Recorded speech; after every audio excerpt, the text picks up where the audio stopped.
Hey everyone, this is Evan, the blind strength coach from caneandablefitness, and today we are talking about a topic that came up at my recent appearance at the Leber's Hereditary Optic Neuropathy Global Conference. Now, a lot of times with people with Leber's, everybody just focuses on what happens at the eyes, but it's very common for us to get neuropathy in our extremities as well. So feet tend to be affected and hands tend to be affected. A lot of times when it comes to people's hands, it's further down the extremities, they notice that their hands or their arms tend to fall asleep a lot easier, particularly when they're in kind of a wonky position, when they're like sleeping or something, taking a nap, but it's more exaggerated than it used to be before the onset of the disease or when they started noticing symptoms. So what we can do is we can make sure to combat that by making sure that Leber's is going to be doing its thing and it have already had its effect on us. But we need to make sure that we're not having different nerve issues down the line, which then we're just attributing to Leber's when really we could be helping it a little bit. So hopefully, if you're having these issues, you're able to attack the nerves with this little glide thing that we're going to be doing, and then you're going to be able to have a lessened incidence of those neuropathy, numbnesses, everything like that. So what we're going to do is simply open up the nerves, and we're going to focus on ulnar and then a little bit for radial. Ulnar tends to do most of the job, and these flosses are pretty similar. It's just a slightly different hand position between the two, but I'll let you know. Okay, traditionally this is I'm pressing my hand away from me straight out to the side, almost like, think about Iron Man, like shooting his lasers and all. I'm going to do that straight out to the side. I'm going to show my palm away from me. I'm going to tilt my head, and then I'm going to come back with a nice upright head, and I'm going to do those like silly goggle things you do when you're a kid and you're really flexible. I'm going to do that and drive my elbow up. Okay, so my three fingers are out like an A-OK, and I'm putting the O between my index and my thumb over my eye upside down and driving that elbow up. If you're not quite flexible enough, that's okay. You can reach like you're trying to scratch your back. Okay, so we have those two opposites that we would glide between.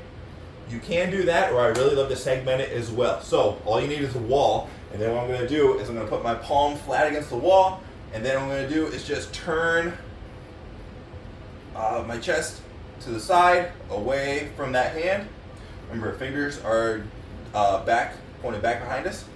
So 10 of those turns, and I'm going to even up pretty good, make sure my elbow stays nice and long, my shoulder stays down and unshrugged, and I'm just going to tilt my head away. Again, gently pulling on that nerve, having a slide and glide, breaking up adhesions, helping things to move better.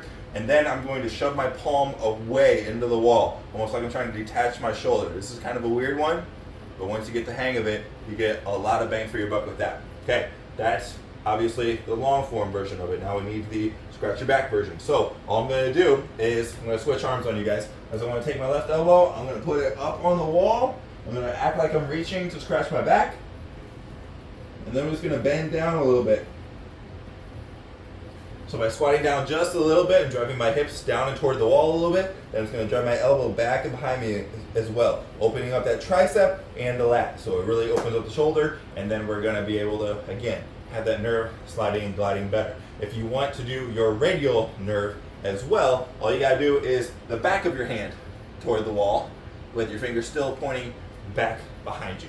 Okay, so go ahead and try those, 10 reps of each. I really like to go higher reps for when I'm pressing my tricep up against the wall and needing that stretch, 20 to 30 of those, just to kind of even things out, and then that is really, really helpful. Again, we can really start to mitigate some things that we aren't quite aware of, and a lot of times people will blame all of their numbness and tingling on just having Leber's, when potentially there's some other stuff down the line going on. I know with me, I have scoliosis that takes off pretty much at the base of my neck, so then my left side is on tension a lot more, and it's led to some different nerve issues down the line. And then you can also have some different issues like around the forearm with the elbow and everything there, with different things of having to be too redundant with gripping stuff all the time.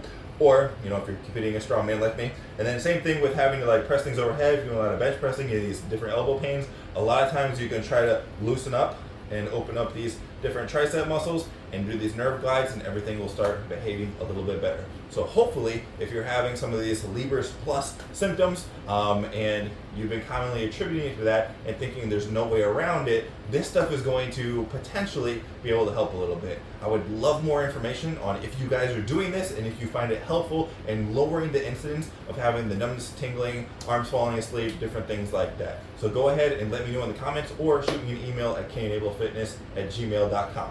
Also, if you're looking for coaching, more speaking engagements, anything like that, I do all of that. And there's a ton of free information on our website as well. So make sure to check that out at caneandablefitness.com. Or again, if you're looking to go the one-on-one coaching route or have me into your organization for the blind and visually impaired in order to do a big fitness workshop for everybody, you can also email caneandablefitness@gmail.com.